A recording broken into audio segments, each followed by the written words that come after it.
Well, short of the Lions playing in a Super Bowl, Matt, recording an episode with you is the number two way I would ever spend a Super Bowl Sunday.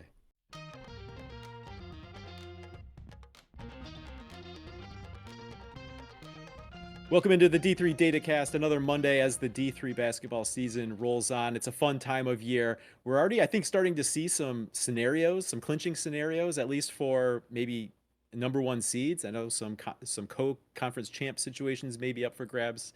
And, there's a lot that are just going to be coming down to the wire. But we're already at that point where there's starting to be some clinching scenarios out there. Um, Fun time. Matt, how are you feeling about this season? It's great. We're past the Super Bowl, Zach. That was a incredible game that we just watched last night, the Super Bowl. It was the Chiefs and the Eagles, and there were super things that happened in that bowl. But that just means that D3 Hoops season is officially on the clock, as probably exactly without any research, the next big championship to be crowned in American sports. So we're here to talk about it today.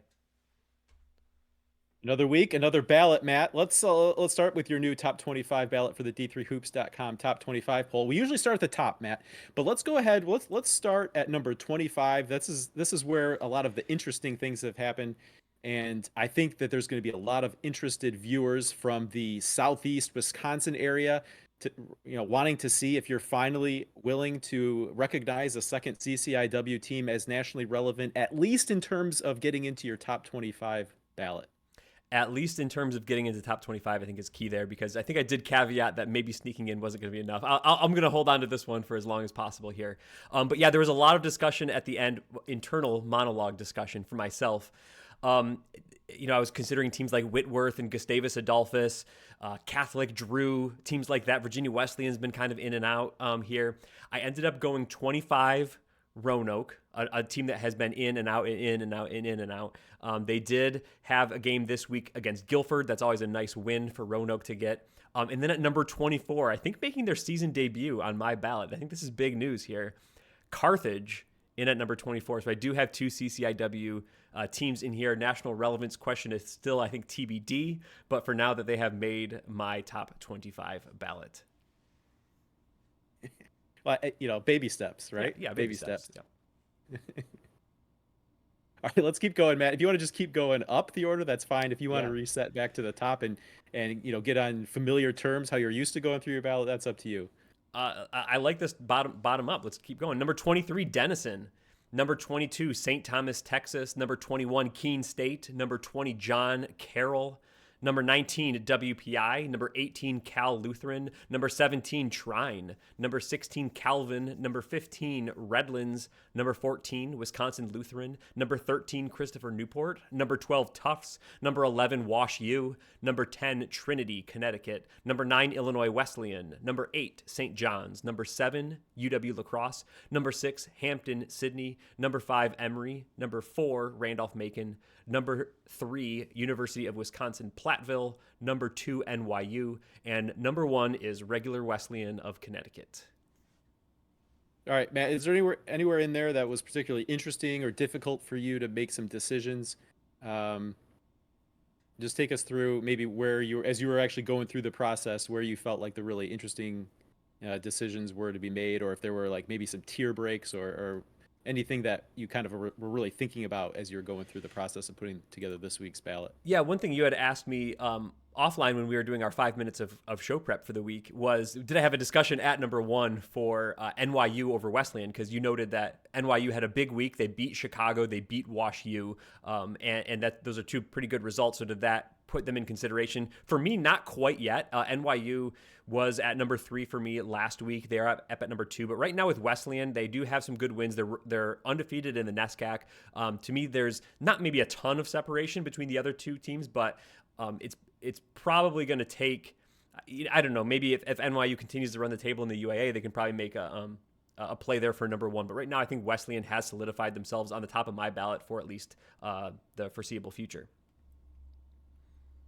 And then a couple teams towards that top half that had rough weeks.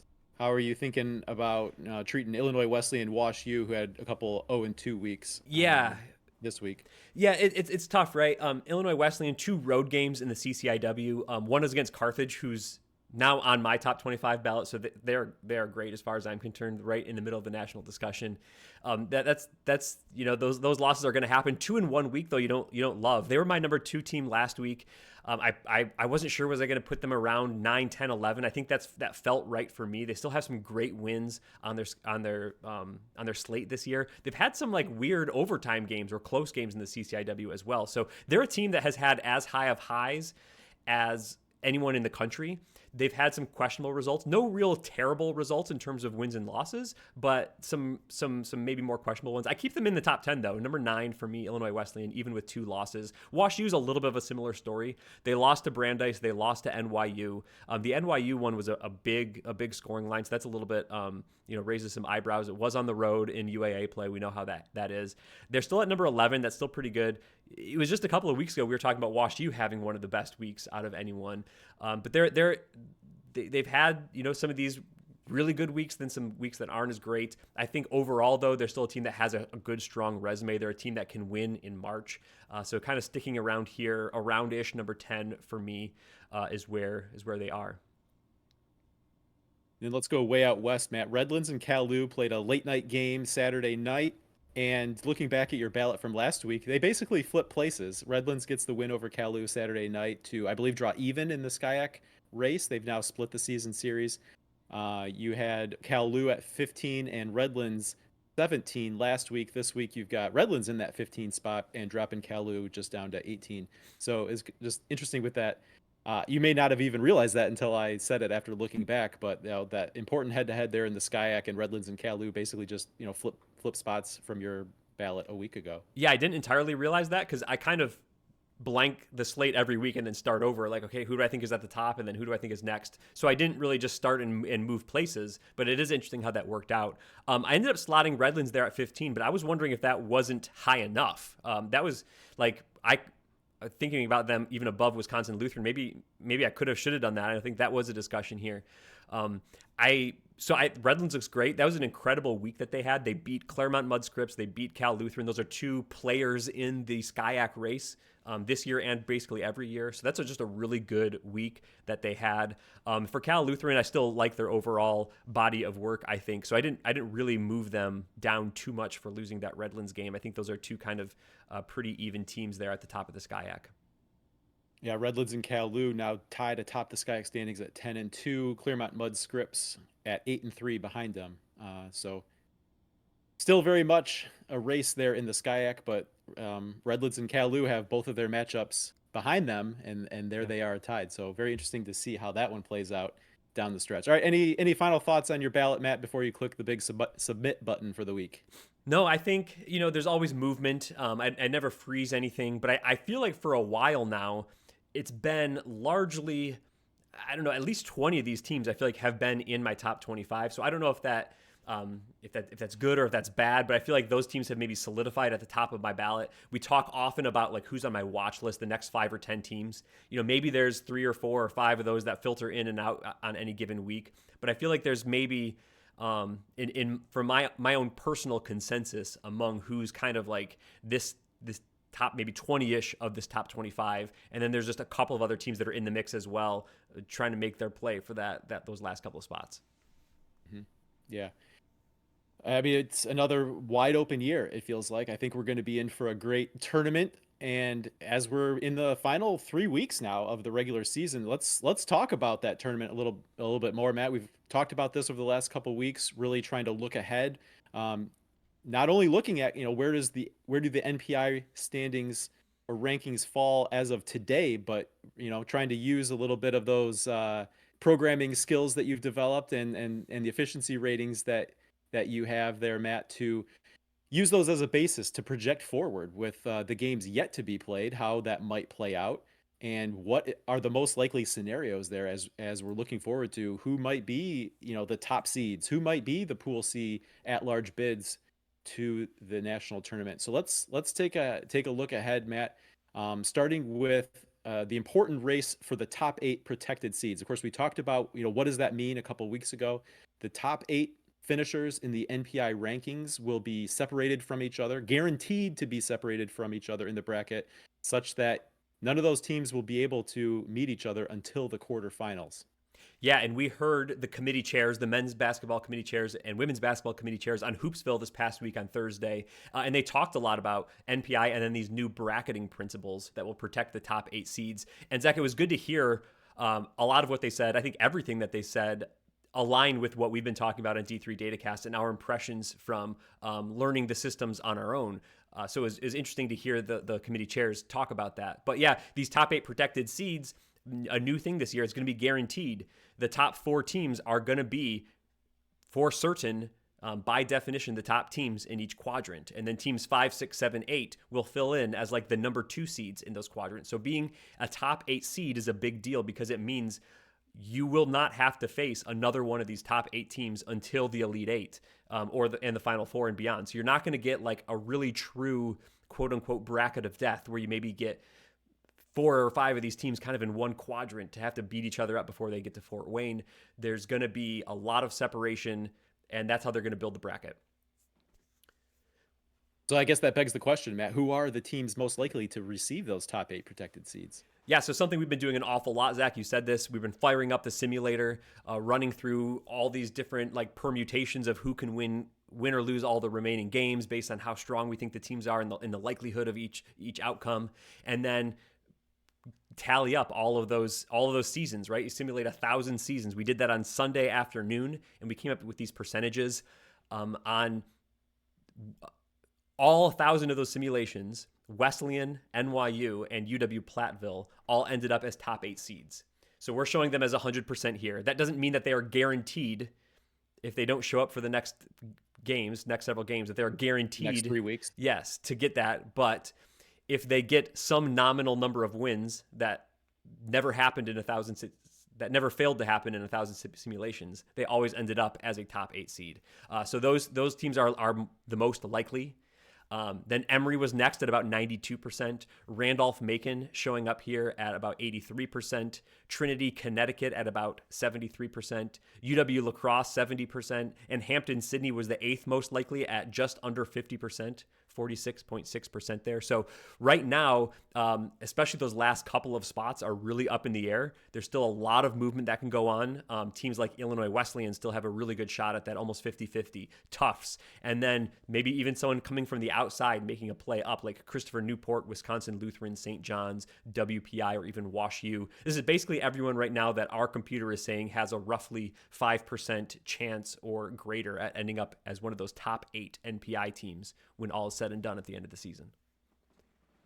And it's interesting to me, Matt. I like looking for that 50% line because that means above 50%, it happened more often than it didn't. And we're looking at top 8. You get 7 out of the 8 that have above that 50%, and actually pretty much significantly above the 50% mark. And that's not to say that there's really only one spot up for grabs, but if things play out like the computer thinks in terms of all these teams, in terms of their quality and what they're likely to do down the stretch, it suggests that 7 of them are pretty I don't want to say well spoken for, but it would probably take something out of the ordinary or out of the expected being greater than 50% to happen for those first 7 to not be in the top 8. But of course that can happen. Yeah. Because games are still to be played. Yeah, we see wild stuff all the time and teams getting bounced in quarterfinal rounds or semifinal rounds or just in conference play in these last couple of weeks taking a head-scratching loss. So we see those all the time. You could see a team this week showing 100%. Maybe next week they only show 90%. A team like Hampton-Sydney or Illinois Wesleyan just under 50% could be 75% next week. So all these results will definitely shift as more games are played. Yeah, and then you look at 8 and 9, and you got 2 teams that are just below that 50% mark. Yep. So some really interesting races to be followed over the course of the season. And Matt, this is something that fans can follow because we're not just talking about it here on this episode, but as we run new simulations, which I know you haven't wanted to commit to daily, but it seems like you've been able it's to basically get them been daily. Yeah. D3Datacast.com. Head to the homepage there, look for the little NPI drop down at the menu at the top, and you can find the projections link right there, as well as a link to the daily updates for just the current games played to date. Okay, Matt, that's the top 8. Those seeds will receive guaranteed protection in the form of separation from each other within the bracket. Um, but there's the next group. There's the top 8, and then there's the top 16, which is fairly important, but not guaranteed as important as the protections afforded to the top 8. Let's talk about the top 16 here. Yeah, before this year, there was no actual guaranteed anything for someone that was in the top 16. It was just understood that as much as possible, these would be the teams that were in line to host. If geography held out and the facilities were available and the team submitted a bid to host and all sorts of other things that can happen in Division 3, these are the teams that are most likely to host. So, Zach, another thing we run in our simulations is what percentage of the time did each team end up inside of the top 16? And as you can imagine, the teams we saw in the previous slide show up here as well, right? So if you're gonna show up in the top 8, you're gonna be in the top 16 as well, obviously. So here we see a lot bigger numbers. It's 100%. Well, basically it's 95 or more percent all the way down through Hampton Sydney, which is the number 8 team by kind of average simulated NPI. But then Illinois Wesleyan is still like 92%. Tufts actually 98% to get a top 16 spot, even though that they are on average lower NPI than Illinois Wesleyan. I think that's has to do with the amount of variance that can be seen within their remaining possibilities. Sorry, who's next? Christopher Newport, over 83%. And then there's a big jump from 11 to 12. We go from above 80% to down below 60% with teams like Wisconsin Lutheran, St. John's, WPI, Wash U, and that takes us to the 50% mark, basically there. So a big tier jump. There's about 10 or 11 teams, not for sure in the top 16, but looking really, really strong. And then there's kind of a tier break, and there's a bunch of teams that are kind of maybe more 50-50-ish if they're going to end up just above that top 16 line or just below. Yeah, and so for better or for worse, Matt, with NPI, we have a little bit of a different landscape than we've had in years past. And one of those things is we have actually strict seeding, right? There's no kind of this subjectively applying objective criteria and weighed by a committee.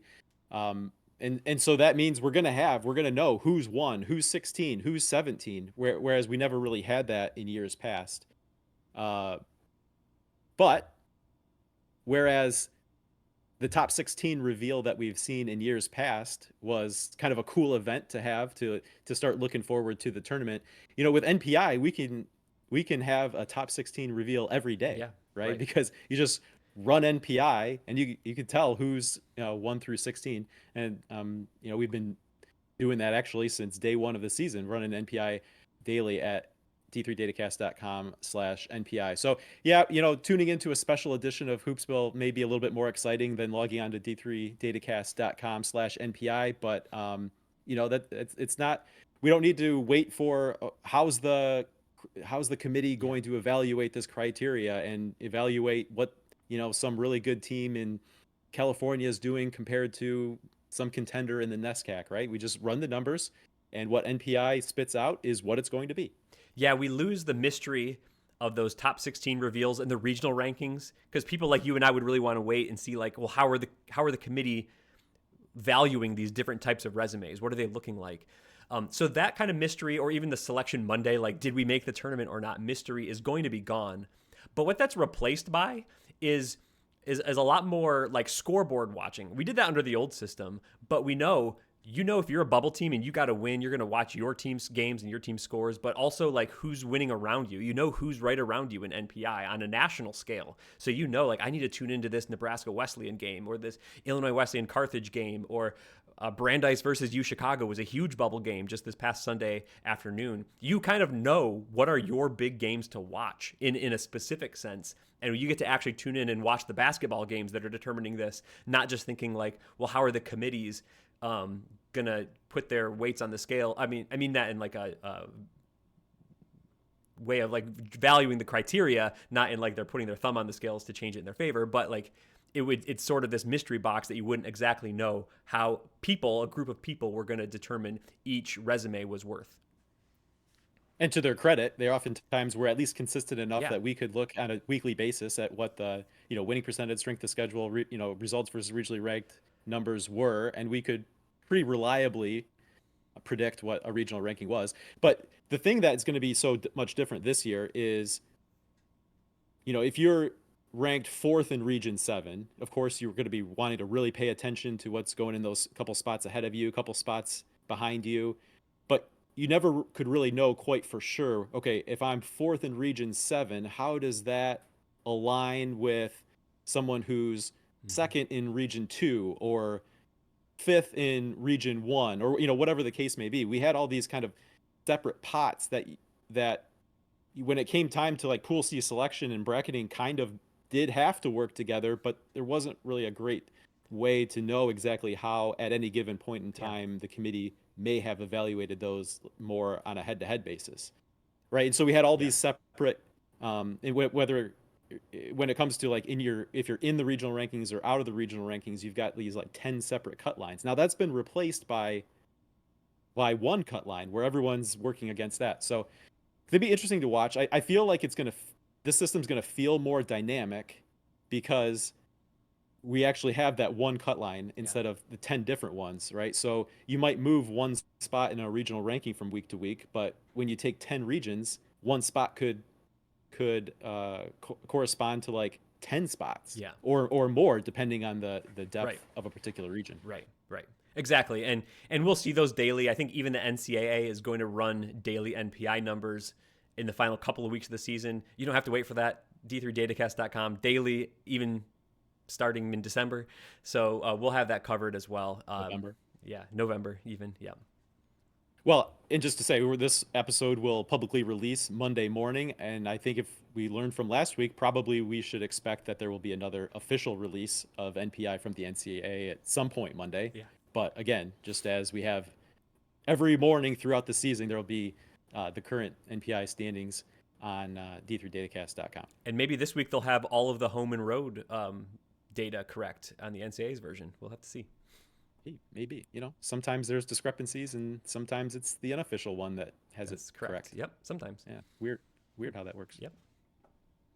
Okay, so we've got top 8. We've got 16 who, again, the messaging came through as expected in the interview with the committee chairs on Hoopsville that we should expect the top 16 to kind of nominally be the host. Not that that's guaranteed, but it would be their intention for those to be the hosts. Of course, that is provided that all the schools actually submit the required paperwork to host, and that the bracketing and geography works that the committee would be able to reward someone in the top 16. So again, no guarantee, but the message was clear that they would like for the top 16 seeds to host. So the next question is, how do you go about starting to make a bracket, right? I mean, we're at the point in the year where we can start looking at different scenarios. If we're already trying to project top 8, top 16, trying to project like who the contenders are for the Pool C bids, let's go the step further, start making a bracket. Yeah, so we looked at those top 16 NPIs, average NPIs from all of our simulations, and we said, okay, let's say this was our list of top 16 for the end of the year. What do we think the committee is going to do with that type of thing, right? So you take the top 4 teams, and for the purpose of this demonstration, we're calling those the 1 seeds. We know that they're going to be on the top of the quadrant across the board, no matter of geography. Just below that on the screen here is the number 2 seeds. We know that they're going to be in quadrants with the 1 seeds, and they're going to be protected so they can't play any of those 1 seeds until the Elite 8 round. But then you have kind of what we're calling the 3 seeds and the 4 seeds. If you think of like a Division 1 bracket, which is actually seeded, number seeds along each of the brackets, these would be the 3 seeds and the 4 seeds. Now here, there's no strict guaranteeing of hosting, as we've been saying.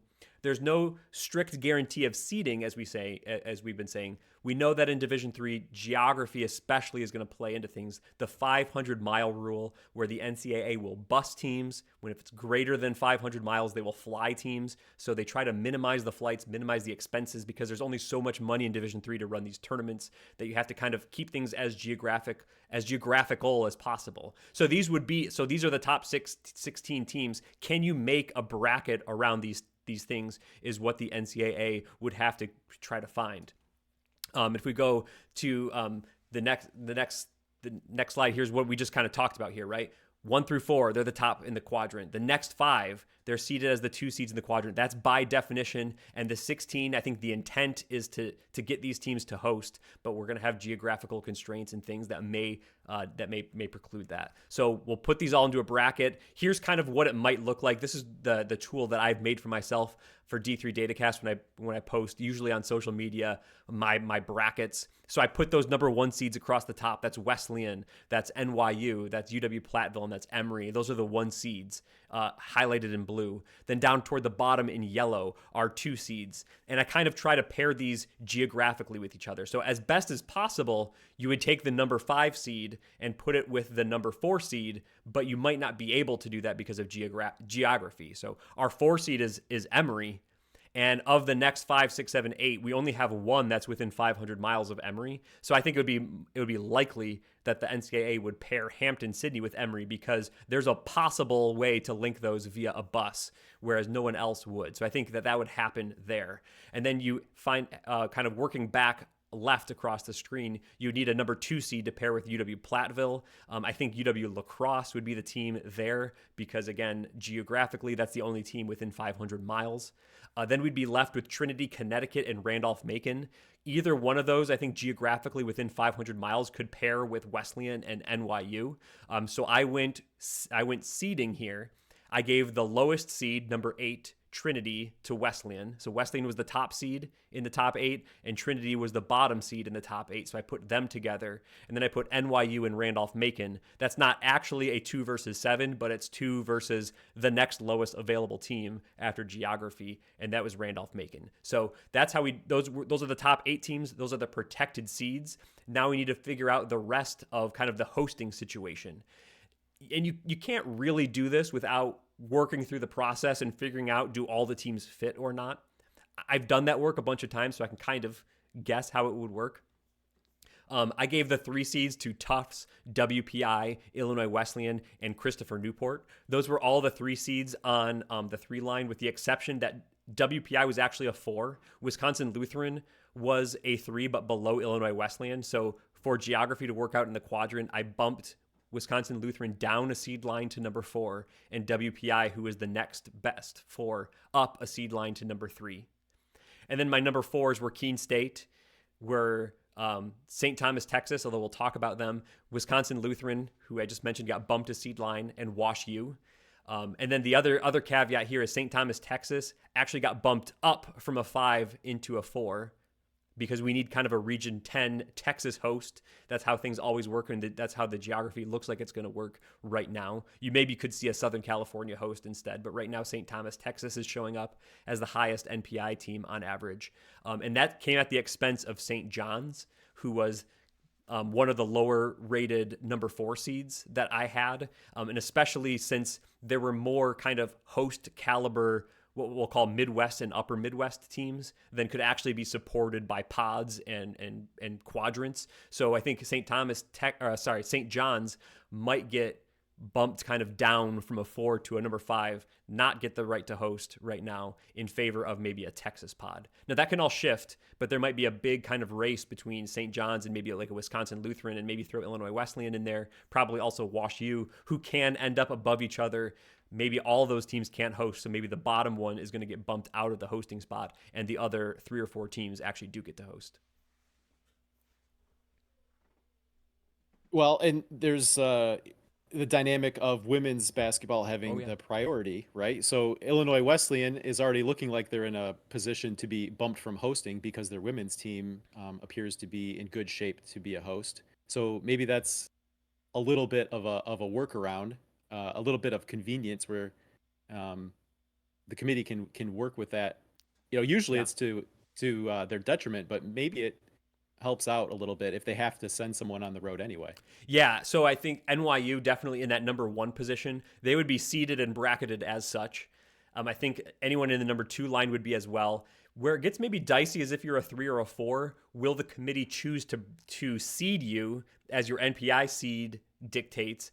And then maybe like if Illinois Wesleyan's a 3, we know they probably can't host because their women's team is likely going to host, and it's a women's priority year this year.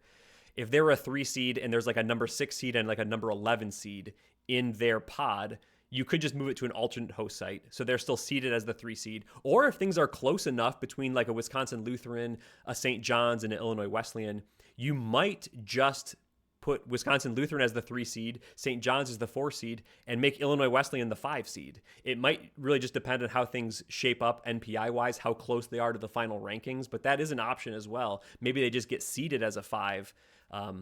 I think that would maybe more happen if there was kind of a cluster of teams at the 4 and one had to get bounced. Well, why don't you just bounce the team that has to get bounced anyway?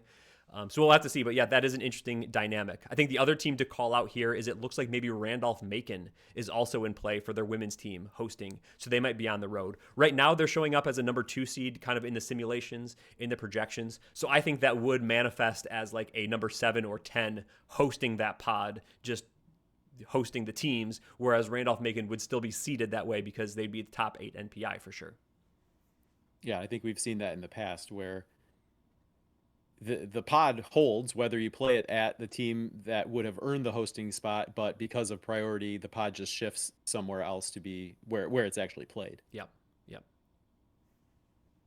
All right, Matt, I know you've put out a few different iterations as games have played out, so speaking of, like, I think you've had iterations where, the seeding kind of holds, the pod kind of holds, but Illinois Wesleyan, instead of playing at home, since their women's team is at home, maybe that pod is shifted to like Denison, for instance. Yeah, that's how I've chosen to do it so far, because they've mostly been the last several weeks like a number 1 or a number 2 in a quadrant. This week, losing 2 games, they're kind of now showing up as more of a number 3. That's where it starts to make it interesting. Is would they be seeded and bracketed as such, or would they get bumped? Right now they could be seeded as a 3. Maybe the number 6 there is University of Chicago.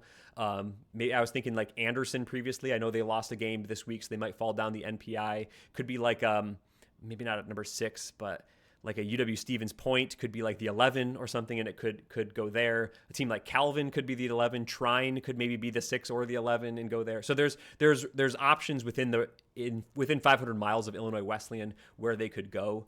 But that's probably what they'll have to do with NYU, with Randolph-Macon. Maybe things get like really interesting geographically, but I think for the most part, they won't send those teams 400 miles away. They'll probably send them more like 200 miles away, but we'll just see how that works out.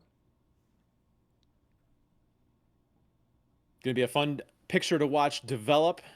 That's the top 16, and we have 43 bids that will go out to automatic qualifiers through the conferences. But Matt, that leaves 21 bids, 21 spots to be filled in on your little framework here that will become at-large bids.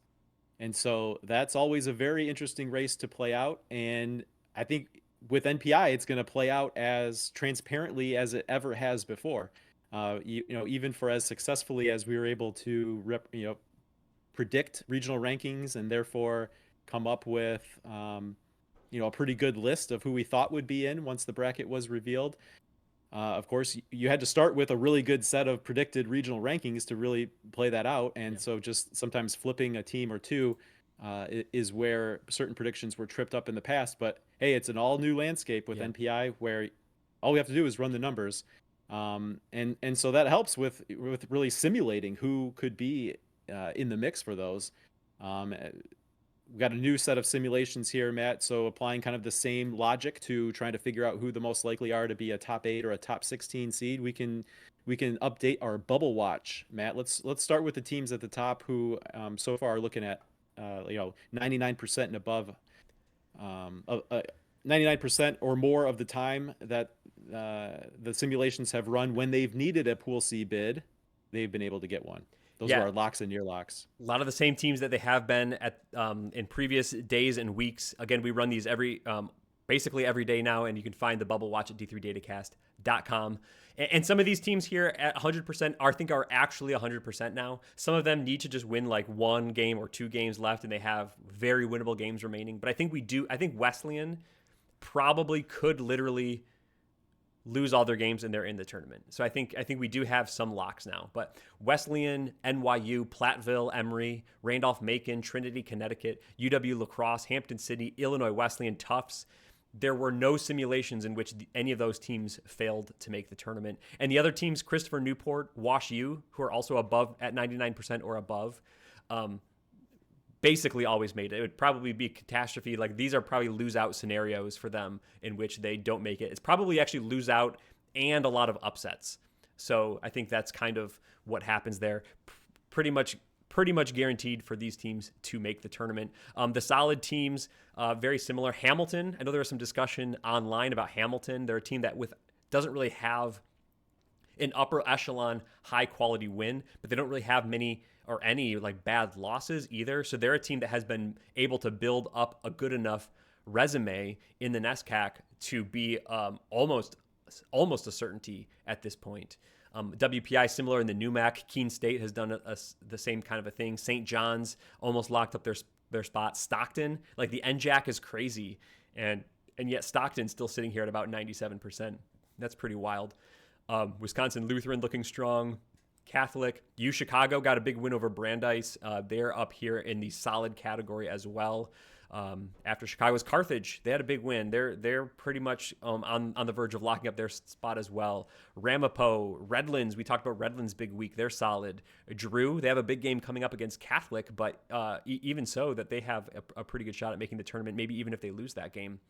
Denison looking strong, Roanoke looking strong, and St. Thomas, Texas looking strong. Yeah, sorry, Matt. Just I was trying to look back at last week's list because I thought that this solid group grew quite a bit from last week, and it looks like we've added about 3 or 4, and that's probably even with the locks and near locks increasing a little bit. So yeah, as we're getting down the path here, a week closer than we were a week ago, we're starting to see a little bit more of solidification around who would be in good position should they need it for at least the first few bids, because of course there's going to be a lot of automatic qualifiers that come out of this list, right? Yeah, I mean, right. when you're looking at 4 NESCAC teams, like odds are pretty good that one of those 4 will win the NESCAC tournament and take the auto bid there. So that would remove them even from any of this bubble or Pool C consideration. Matt, you mentioned the Chicago win over Brandeis. We'll take another look at that. Let's hit the pause button on Chicago, because that's one I really wanted to look at, just because in some cases, how much of this is due to head-to-head results, how much is due to just kind of the picture around it. So that's going to be an interesting case I want to come back to. But yeah, Stockton looking very solid, even after taking a loss to Montclair State this weekend. Not one that in the simulations here seems to have really hurt them. So that's maybe certainly a big win for Montclair State, but doing more to help them than is hurting Stockton, as we're seeing here. So that's what's been interesting, and what I've really been trying to think about is just trying to, as we're seeing this play out for the first time with NPI, trying to contextualize, if this happens, how might that impact certain odds? Yeah. And one thing you and I have talked about offline is when you see 2 teams from the same conference on these lists, how much is it an and situation or an or situation, right? If 2 teams were closer to 50%, is that Roanoke and Virginia Wesleyan, or is that Roanoke or Virginia Wesleyan, right? One of those 2 teams gets in at the expense of the other one. Yep. So let's go on to the next slide, Matt, because we can continue that discussion with the Chicago Brandeis example. Yeah, so Bubble In, is this a group maybe that's shrunk? I don't know if you have that information here, but there's only 5 teams at Bubble In. That's 50 to 75%. That's TCNJ right now, which it's crazy to me that all these NJAC teams are in here and looking like fairly reasonable chances, just because how crazy that league is. But it's a fun league. Cal Lutheran in this group now. Gettysburg, I think, had a good they had a big win against they weren't the ones that beat Swarthmore big this week. That was F&M, but F&M has actually come up this list as well. Virginia Wesleyan still at 59%, Montclair State at about 58%. And then I'll just roll right into the bubble out category. This is Trine. This is Franklin and Marshall, so another Centennial Conference team there. UW Stevens Point, Gustavus, Adolphus, Anderson. They took a loss to Rose Holman this week and now have fallen a little bit. Calvin is here. Pitt Bradford is here. John Carroll and Whitworth all in the bubble outs. And then kind of the top of the list of the probably outs. This is a list that extends all the way down to anyone that's above 0. But that's Chatham, that's Johns Hopkins, St. Joseph's, Maine. Brandeis is now in the probably out category. Trinity, Texas, Williams. Williams kind of saved themselves at the end of that game, coming back and getting a win on Saturday, I think that was. Belhaven is here. Guilford is still hanging on a little bit. Nebraska Wesleyan took a loss this week to Wartburg. They've fallen a little bit. UW Eau Claire maybe had a chance at a really big win against UW La Crosse that they couldn't quite convert. And they find themselves in the probably out tier. York, Pennsylvania, and UW Oshkosh. So I mentioned looking at Chicago and Brandeis, Matt, because I made a note here because on the daily predictions page at d3datacast.com, that was a very close kind of 50-50 type game between Chicago and Brandeis. So Chicago entered the day with the updated bubble watch through Saturday's games at 68%. Brandeis was at 37.6%. So I was really interested to see, after converting a 50-50 game into a 100% Chicago game, 0% Brandeis game, what would happen. And so, I mean, here's the results. So Chicago goes from 68% to 89.3%. Brandeis goes from 37.6% to 16.5%. And it works out just pretty much perfectly how Brandeis loses, 20 percentage points off of their number. Chicago gains about 20 percentage points. So there you got a conference head to head where it works out just about perfectly, where the winner steals those percentage points away from the loser. Yeah, so a big chunk of either of their odds was in trying to win that game, and getting that 50-50 result their way goes in the favor of Chicago. So they jump up to the category to bubble, or they bubble in or probably in right now, or they're probably in, or solid, whatever we're calling that. Who's that? Chicago? Chicago is solid, Yeah, and Brandeis is now probably out. So they both, Brandeis still has a path to get there, but now their path to get there is beating even more difficult teams in the UAA. So they have to beat, I think, at least one of like NYU or Emory down the stretch to get in, if I have that schedule right. I think they're going to need at least one of those in addition to, your Rochesters or your Carnegie Mellons or your Case Western Reserves or what else. So it's a narrower path now for Brandeis to get in, losing that 50-50 to Chicago. Yeah, Matt. Another one I had my eye on this week was there was the head-to-head Johns Hopkins against Gettysburg. Hopkins gets the win. Yeah. And that one really boosted Hopkins at the time. I think they were sitting around like 66%. Whereas Gettysburg didn't really get hurt a lot by that. Gettysburg then went on to bounce back and get a win against Muhlenberg, whereas Hopkins lost to Ursinus. Yeah. And so they got the boost by beating Gettysburg earlier in the week, but you see what losing to Ursinus did. Hopkins all the way down here. Like I said, I think they were at like 66%, somewhere around there. They were in that bubble, solidly in that bubble in category after beating Gettysburg earlier in the week. But by dropping that game to Ursinus here, as we're looking at it Sunday's games, Johns Hopkins down in that probably out category, now under 20%. Yeah, you don't want to get caught. We think somewhere in that bubble out list is where the cut line is probably going to be.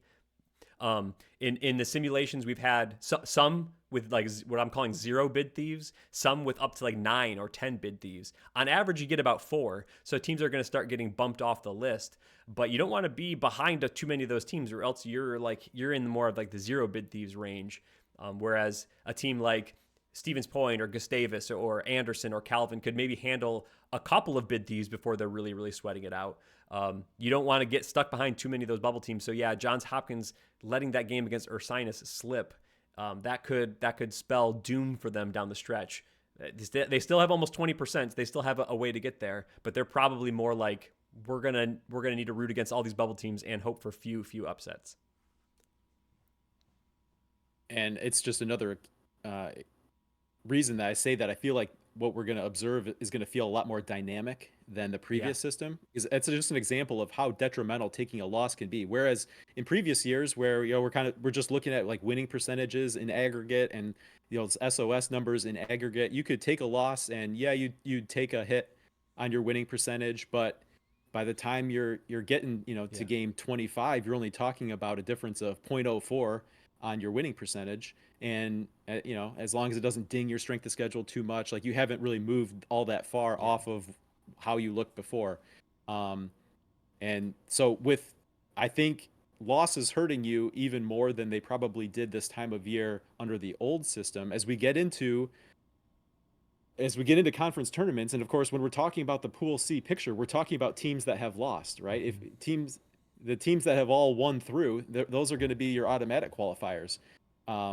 So I feel like it's a setting up where maybe we have a situation where I think it would have played out this way last year with the ODAC, is where it looks like there's a bunch of teams there, but we know that there's going to be losses with conference tournaments when we're talking about that cut line and the bubble picture, and so teams that take those losses earlier in conference tournaments are going to be falling behind teams that are in other conferences. Maybe a bunch of conferences across the country have more opportunities if they're able to make a run to the final and not take that loss until later on. We'll see them move kind of into the picture, whereas it looked like they were maybe a little bit further back. I think there was a trend under the old system for conferences to reduce the number of teams that made the conference tournament because bad wins were really bad for you in the old system. So you didn't want to play a 1-8 quarterfinal. I wonder now if we'll see that trend reverse, because the way you can drop games, if they're a loss that would hurt you, it doesn't count against you, but it's an opportunity to maybe build your resume if you play the right team. I wonder if we'll see that start to reverse a little bit and teams expand it, just because maybe the additional win will help you. Maybe that will help your resume a little bit. We'll just be interesting to see if that happens. Well, and whether it helps you or not, it takes off the situation where it would hurt you, right? Under the old system, where you could win a game, but if it was against an 0-25 team, the strength of schedule hit you would take would be way more detrimental than the incremental gain you would get in your winning percentage, right? So yeah, I was thinking about this too. To whatever extent that conferences have moved away from 8+ team conference tournaments because of that dynamic, I think that goes away. Now there could be other factors at play, logistical factors, where they want like a 6 team or a 4 team just because that decreases the chance of a top seed getting knocked off, right? So they want to you know, probably we wouldn't see an 8 seed upset a 1 seed a lot, but that's additional wear and tear, whatever. You can, reward a team with a bye just not having to play the game, or there's logistical travel cost reasons, whatever. I guess that comes into play too. But to whatever extent, trying to protect the at-large viability of their top teams, I think is off the table now. So that will be interesting to see if there's any trend back towards larger conference tournaments, because as we've talked about, there is a student athlete experience component to this. And so if you're able to bring in 7 seeds and 8 seeds, that's giving those kids and those student athletes an opportunity to participate in a conference tournament that a lot of times right now, it seems like the trend has been very much towards like 6-team tournaments. Yeah, exactly. Hey, before we advance, can we go back to my bracket slide? There was one thing that's only interesting to me, but I still wanted to talk about it. My bracket framework slide. Well, here. I mean, if it's interesting to you, then take it away. I kind of glossed over it, but Wash U is in the Emory Hampton Sydney quad with Christopher Newport, and they look like a geographical outlier, and they are.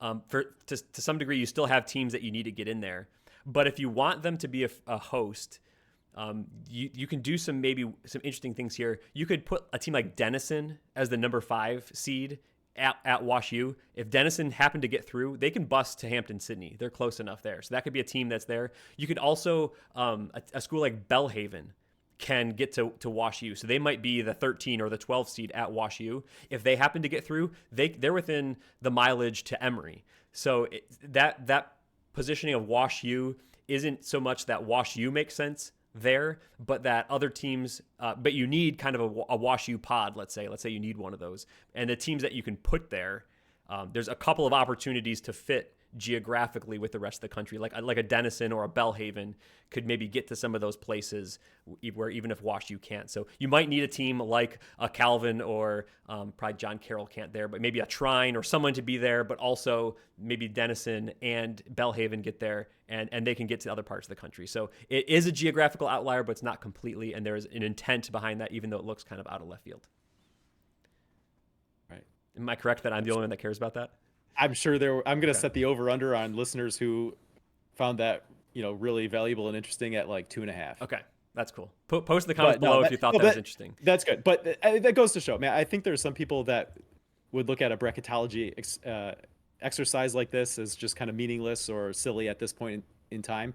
But I know this from observing you do this in years past, in that there's real value in going through these exercises from time to time because you start to see the possibilities and things like this. So when we get to the point where there's an actual bracket revealed, there might be some things that look weird that you understand because you've had to manipulate or work through certain limitations. Um, and I think we have seen some nice creativity in some brackets, and then there are other times where you're like, no, you should, maybe you should have just like swapped this pod and this pod. I don't understand why they do it. So, Yeah. um, yeah, I have observed that in years past where there's value in having gone through the exercise because it makes you kind of sympathetic to what the committee has to go Yeah. through in putting it together because there are challenges and limitations, and you understand them better than most having gone through this for weeks and weeks. I understand the limitations. And also, when I get unnecessarily and inappropriately snarky, it's because I have spent hundreds of hours on actual like building brackets over the months. And I know like what you can and can't do. And if there's like a thing I saw that you could have done differently, it's only because I've tried it. Right. Right. Okay. But of course, going back, we haven't had strict seating. There hasn't been, Yeah. there's been maybe what we thought seating was, but that's not necessarily what it was. But now we've got final NPI numbers. Now there's obviously restrictions in place and with geography, and it's not like we're going to get a 1 through 64 perfectly seated and bracketed uh, tournament. Right. But if there's things that could have been done differently that are more in line with the seating, well, we actually know what those seated numbers Yeah. are. Right. Exactly. Yeah. All right, let's go over the picks from last week, Zach. We had 5 games, as always. We run them through the computer lines, and we pick against those computer projections. First game last week was a big NCAC game, Denison and Wabash. You picked Denison. They were 1.5-point underdogs, and they won that game by 2. They won it outright, so you get that point. I missed that point. Down in Texas, it was Laterno and Hardin-Simmons. Laterno was 5.5-point underdogs on the road. I went with Hardin-Simmons. You went with Laterno. Hardin-Simmons won that game by 12 and covered that computer line, so I got that point. Barry and Sewanee was a big game down in the SAA. Sewanee was 1-point home favorites, but Barry won this game by 11 in a big conference race. And I got the point there, Zach. You missed that point. Up in the Liberty League was RPI and Ithaca. Ithaca was at home, and they were 2-point home favorites, but RPI did win this game by 3. I picked RPI, and I got that point. Our D3 Datacast game of the week was what could have made for a WIAC battle if La Crosse had won this game, but Platteville did win outright by 10 points, and they were 5.5-point favorites. You and I both picked Platteville, so you and I both covered that computer line. That makes our weekly total, Zach. You went 2 and 3. And I was 4 and 1, so I increased my lead a little bit. You're now just 32, 35 and 3. I'm 37, 30 and 3. So I'm pulling up a little bit of a separation. I've got a full 5-game lead on you, so you've got to do a little bit of work to catch up with me. I don't know if you're just going to go completely opposite or what, but we'll have to see how you pick this week. You ready for it?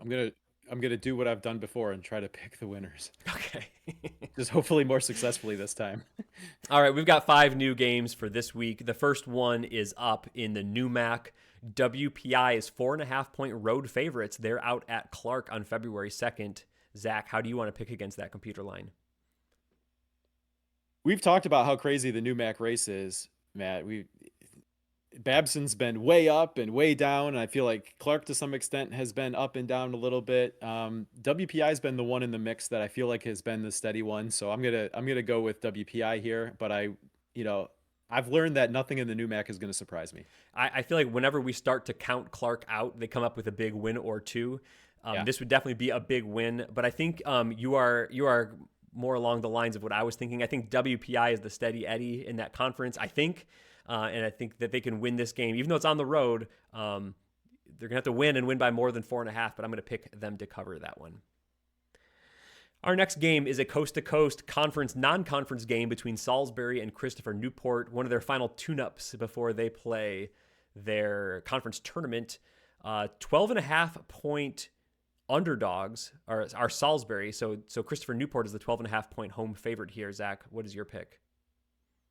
Matt, I don't know if there's a team in the country with a more head-scratching resume than Salisbury. They've got some really good wins. They've got some losses that you would think a team capable of, having these wins should not have. So, the range of outcomes for Salisbury is seemingly as wide as anyone. That being the case, I'll take 12.5 and just hope that that's enough. Just go with a big line and hope you can hold the line. Zach, I'm going to I go mean, with, look, I mean, Salisbury's they've shown so far yeah, this year okay. they're capable of winning this Yeah, game outright, for sure. right? Yeah, But they've got other games on their resume that, they might lose this game by 25. yeah. I don't know. Yeah, I I get don't it. I'm not going to be scared of this big line though. I'm going to go with Christopher Newport. Christopher Newport's been solid all season long, but if I think back to last year, it was about this time of the year that they really took off, and they were kind of like right on the precipice of another Final Four, and they went on a really big run in kind of February and March. And I think that they're locking it in now. I think they're solidifying things for their own coast to coast conference and then national tournament run this year. So I think that they're going to put up a big number and that they're going to cover this 12.5 point computer line.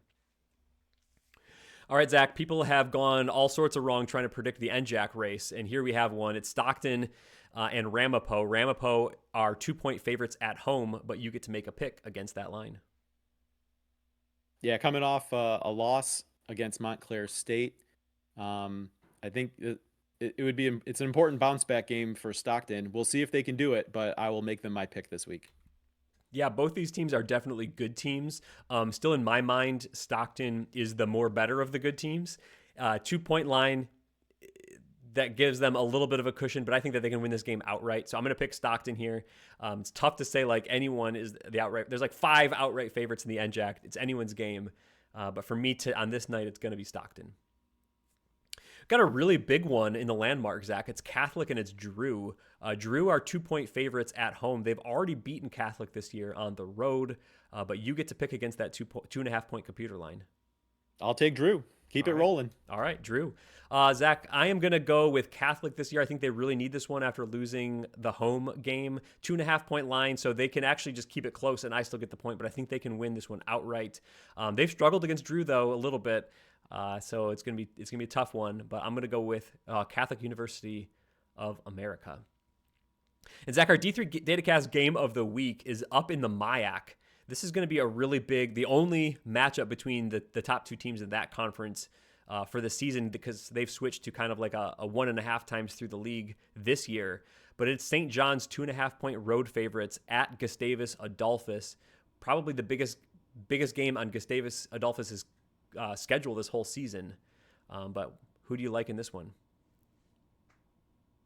Yeah, I think St. John's is for sure the superior team here, Matt. The computer definitely sees St. John's as the favorite, as evidenced by the fact that they're the home or the road favorite here. Um, you mentioned the difference in the conference scheduling, and for as many positives I think that will have for the schools within the MIAC, giving them the opportunity to have a little bit of a larger non-conference schedule. As D3 basketball fans, it's unfortunate it comes at the expense of a second meeting between these two teams this year, because I think these two have really shown themselves to be separated from the rest of the conference. But Matt, at the end of the day, St. John's is a super veteran team. I mean, this has got to be a game that they've had circled. I know that they're coming off of a kind of surprising overtime win, and maybe have played a few games closer than maybe you'd say they should have. But I think this is one a veteran group's going to be locked in on. Yeah, it definitely feels like if they had played twice, they'd probably find a way to split those 2 meetings.